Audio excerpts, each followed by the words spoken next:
for the first game. We are now into the Rift with, not really anything happened at level 1, right? Because, I mean, nobody really wants to flip here anyway, and I am, really wondering what will happen in the first minutes, because, the Jinx is something that really bullies us Xavier in the early game, and Aomine, I usually expect him to go for something like the Kai'Sa, and he hasn't really done that so far, so I think, getting the early priority is very important there, and I really wonder if Celebrity and Pellet can manage to do so.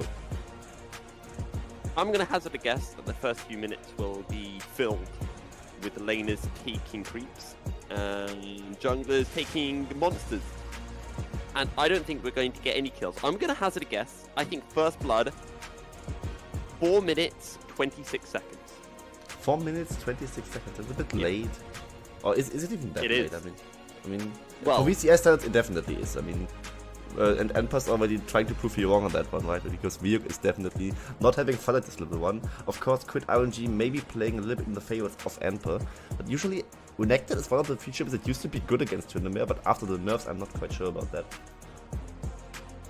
Well, we've been seeing a lot of Tryndamere in the VCS, and it's been, I don't know, I feel like it's had mixed success. I'll try to pull up some stats on the Tryndamere eventually and see just how well it's been doing, but Enper able... Quincy, fix the music. Enper able to bully out Ryuk in the start of the lane. Good charm coming through from Glory, Orb of Deception, but the shield is more than enough to keep a 2T health.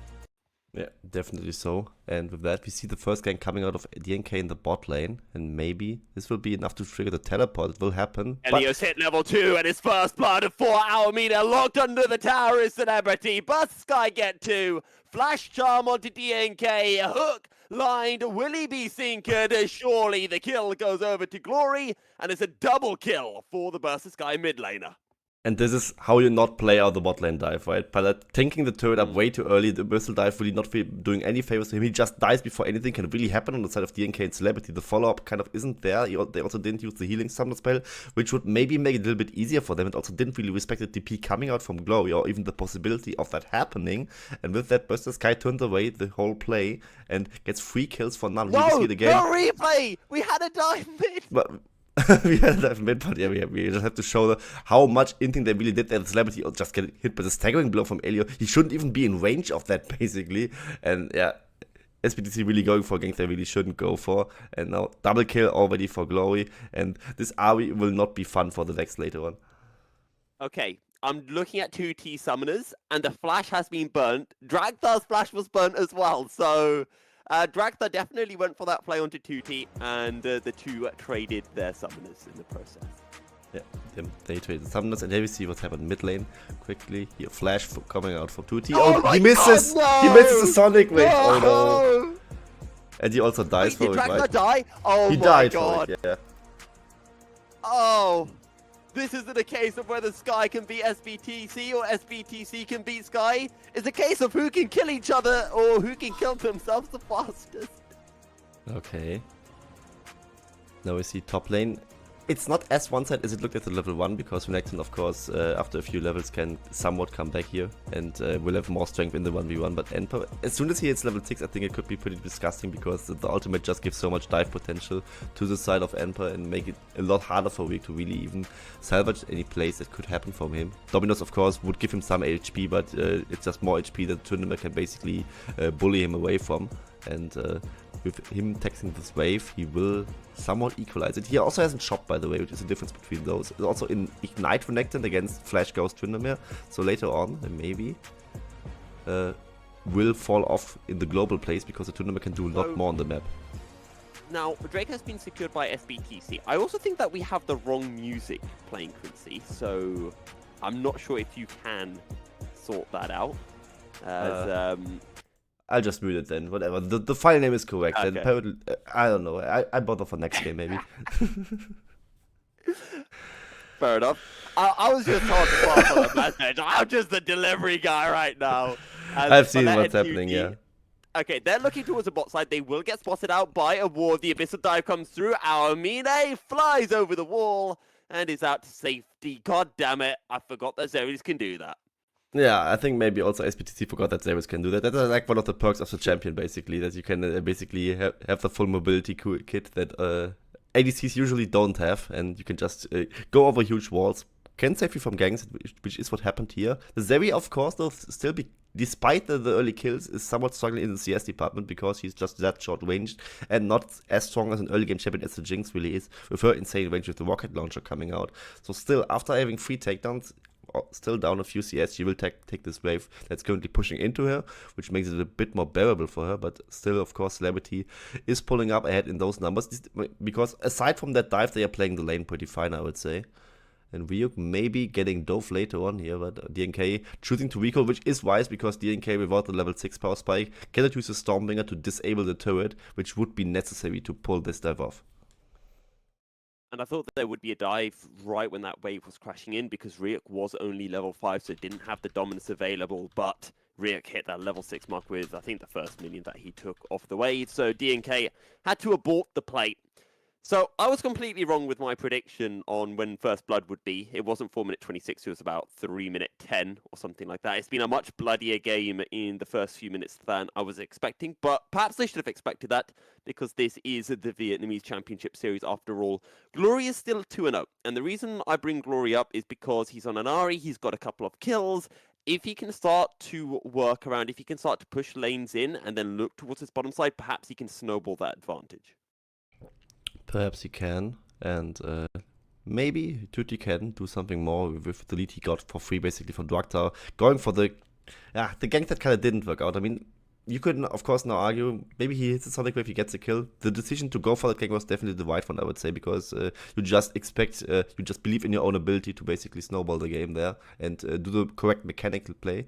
Unfortunately, that didn't work out quite well for Draktar and Tutti. I wonder if he can really impact the side lanes here. I mean, it kind of invites itself with like, oh, the charm into the dredge line. This time the Sonic Wave lands. Tutti burning, and the kill goes over to Glory. 3-0 on the Ahri. DNK and Emperor coming in. Glory goes back in for another play, but he's just going to get run down. Super Mega Death Rocket picks up the kill. Draktar going on to DNK as Ryuk making his way in. Emperor is low, but has the Undying Rage available. Ryuk now joining into the fray, and it is a 4v4. Ryuk has eyes for Emperor. Emperor is ignited, and Emperor will fall as Ryuk gets the second kill for Sky. And what was Glory thinking going back in there with the Spirit Watch? I mean, of course, he has a charge and can use them offensively, but that was maybe like one too much, giving 70 a free reset there and basically making a one fight turning into a lost fight, giving 1 inch too much to the side of SBTC with Celebrity getting that kill, being excited on the Jinx. But then Emperor decides to do the same thing and return the favor, going in too deeply. But speaking of that, going in too deeply, they are on to Elio. Shadow Surge, Palette is low, Palette still alive, Spark Surge, but it's another Shadow Surge, Tutti gets a kill, Draktar will get one, and the Shadow Surge does not land from Tutti, but Draktar has nowhere to go, eats the tower shot as well as Celebrity picks up the kill, and Sky, they won the initial fight, they got a 2-for-1, but they get too greedy, and as a result, SBTC turn it back around in their favor. And it could have been even more one-sided if Tutti hits that final Shadow Surge onto Draktar, then Draktar wouldn't get one return kill. That would maybe even be more disastrous for the side of Burst the Sky. With SBTC definitely fighting bad, and you were addressing it earlier, kind of teasing me with Tutti maybe snowballing his lead, and so far it's looking decent because he is on the reset champion with the Vex, can do a lot. Here we see the earlier team fight again, Dredgeline hitting onto the Vex of Tutti, which is of course great because you can ignite her. The Glory can get one reset, get one more charge, and here he does the mistake, he just goes in offensively. Why? I don't know. He doesn't have kill push on any one of those two. Gives Celebrity the reset, and now they have to one away away from the Jinx. Ryuk being in the fight, but not really there. I mean, look at what Renekton does. Not that much, right? Just gets one call the meat off. Drops an ignite. Yeah, drops an ignite. That actually ends up killing Emperor, funnily enough. But Emperor shouldn't really be in this fight, in my opinion. I mean, he's on the split pushing champion with the tournament. He could just shove a wave in top lane, get one plating, maybe even two, and then be useful in that regard. He doesn't really contribute much to a team fight anyway, with having no CC, doing just a bit more damage and maybe some zoning. Aside from that, Rift Herald is dropped in the mid lane, which will of course drop some platings of those, and Burst the Sky are having a small lead, but it's not that convincing to me right now. It's not a huge lead. We're talking about 500 gold separating the teams, but I think a lot of this gold is on the likes of Aomina and Glory, is on the carries of Burst the Sky, which is where you want that goal to be. For the side of SBTC, I'm not quite sure where it is. I think it might be Celebrity and Tutti, actually. So for both teams on the mid lane and ADCs. Yeah. And now Okay, Infernal Glory Drake going also in, going done. to lock down 2D. with the Everfrost, looks for the charm dredge line! And I think Dragthar picked up the kill with the Sonic Wave, and indeed he did. Indeed, he did. Shutdown going over to him, which may be something that is definitely playing in the favor, because Dragthar can, of course, use his lead and translate it to his side lanes, hopefully, or even to Glowy in the mid lane back when he just gets more of the lead, use onto his Lee Sin, getting his God Rinker power spike earlier, which is, of course, very important on the Lee Sin. You need to do some stuff in the mid game to really make the pick valuable, because the Volibear eventually will, I think, outscale it to some extent, because it will just be more of a tank threat and will still zone everyone away. Here we see what he can do in this part of the game, though. DNK getting the kill to Glowy and the 1v1 in the top lane, or make it a 1v2. Oh, Dragthar's here. Enper's just gone into a trap. Resonating strike. Dragthar follows Enper. And actually, Rio gets the kill with the ignite. But this just seems to be a game of which team is getting more players caught out. We saw Glory making a great play, getting a kill, and then just staying too aggressive when he didn't have flash available, didn't have his ult available, and now Dragthar greeting for this wave. Shadow Surge lands, Tutti goes in, and Tutti picks up the kill. The final tower shot, will it be enough? And it becomes a 1-for-1. What are we watching, Quincy? I don't know what we are really watching. It was addressed as a match of the week beforehand, and I think that's kind of fitting right now. I mean, Tutti played it fine, I would say, with going for this dive. I mean, maybe he just wanted to shut down that badly, and then, of course, Dragthar still gets the return kill here under the turret. Turret aggro, of course, playing in his favor very much there. And yeah, I mean, Burst Sky had this free kill lead for the bot lane dive, and they aren't really doing much of it. That's why I'm kind of disappointed in them. Glowy gives a thumbs up to DNK in the mid lane, and yeah. Really, really funny stuff coming up from both teams. As you said, they just catch out each other all the time. And here we see again what happened between those two. And I immediately retract my statement. Why go for that? Just be happy that you chunked him. He needs to base, and you can just get another wave pushed in, get maybe another turret placing. Was there a shutdown? One for one, not really worth. Yeah, if it's not a shutdown, especially, it shouldn't really be worth for you. I think it was not a shutdown. Yeah, I mean, it was so greedy from Dragthar. Maybe, you know, I remember one time back when I was playing with one of my coach friends, and he was saying, yeah, these guys, they keep killing me, but they're like losing tempo on other sides of the map. And I was just thinking, you know what? You're just making excuses for the fact that you're running it down, but maybe that's what Dragthar was thinking. Dragthar was thinking, there's no way Tutti will burn his ult and die just to kill a jungler under their tower. But then Tutti actually went and did it. Yeah, he went into it. I think you can argue for it if it's like very shortly before Baron or before Drake, but that was not the case. So I really am not too fond of this play coming out from Tutti. And Tutti is maybe the player to watch this game for SBTC, because he is the one with the kills. And speaking of him, here he's maybe getting caught again. Yeah, and Dragthar doesn't even need the ult. He's just going to pick up the kill now. 4 and 3 on the Lee Sin. Riek, though, in a 1v2. Drops under the Dominus to get some extra healing, but the tower is disabled. And it means that it will be a free kill for SBTC, going the way of Enper Tryndamere. And that is definitely huge. I mean, you look at the tournament item build, he is not really in a position right now to really win the 1v1 with the weird double crit claw coming out, which is, of course, playing into favor of his passive. And giving the shutdown to him, which will definitely accelerate him, will make the 1v1 in the later stages much easier for him. He also, in the side lane, pretty much hard outscales the Renekton. And here we see the play again. Of course, not really anything spectacular mechanically. You just need to disable the turret and just hit the Renekton over and over again and turn him into a handbag, basically. And that's what they did. I'm going to be honest, Quincy. When I see a play with a Tryndamere and a Volibear, I never think, oh, you know what? We might see some cool mechanics in a second. Yeah, you definitely don't. I mean, with a Volibear, that's like this, at least some tricks, right? You can do like the stun and then guarantee the combat to hit. That's like maybe some cool shit, but that's basically the best stuff, yeah. But why? Why are you still there? He agreed for the turret, I guess, because he was like, I'm Tryndamere, I can do this. I do a lot of damage to the turret. And yeah, you do, but you also still give away a free kill. And it's Dragthar on 5 kills on the Lee Sin. He's still very scary. I mean, assuming he like hits Sonic Wave onto Celebrity and just kicks him to the face before Pallet can devour him up to safety, maybe he just kills Celebrity in a team fight. And then that alone will make the difference between them winning and losing the team fight. I think there's a few focus points for Sky in a team fight. You know, you can look to try to kick Emperor away. Otherwise, you can even just try to focus on Tutti and Celebrity. Either one of them, or killing either one of them, will be able to have a positive impact on your fight.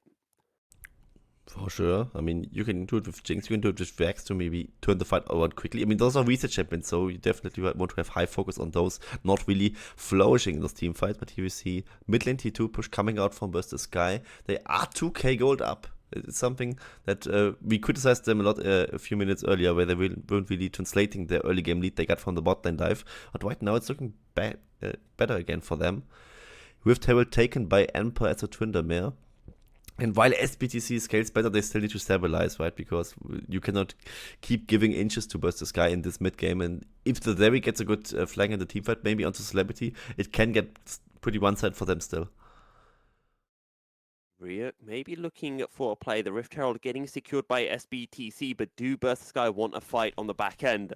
And the answer is no. One thing that we have been praising Burst the Sky over this split, and there hasn't been much that we have been able to praise them for, but some of their team fighting has been decent. Their mid games have been alright, and sure, they get caught from time to time.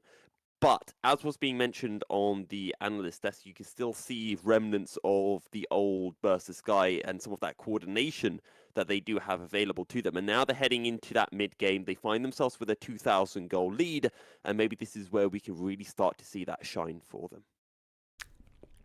Definitely, and now Mountain Drake taken by Burst the Sky. I really wonder how they can really utilize this Renekton pick in the mid game, because it's like the one point where Renekton still is a champion, I would say. He's now on the power spike where he has like Godwinker and the steel caps, and this is now the time where he will start to slowly fall off. And in the next few minutes, Burst the Sky definitely need to make some work of it, using his ability to have like a target stun to the enemy carries and really translate the lead they have right now, maybe to the next Drake, or maybe even towards the Baron. And Zeri is now also slowly starting to ramp up with the Trinity Force coming out. Tiamat also onto her, so she will have that AoE damage that other AD carries usually do not have. I mean, Jinx, of course, with the rocket launcher, had that aspect as well onto her.